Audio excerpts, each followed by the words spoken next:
द्वार की ओर, तो वो समय ये आत्मा रूपी दुल्हन रो रो के आवाज देते है मास्टर।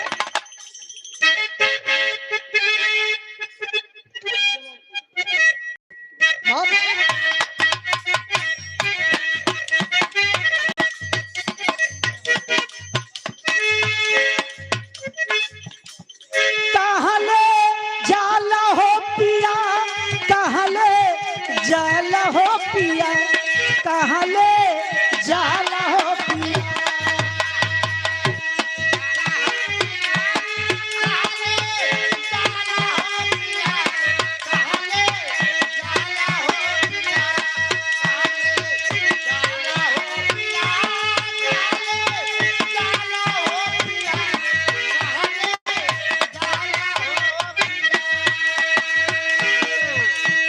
कहले जाला हो पिया,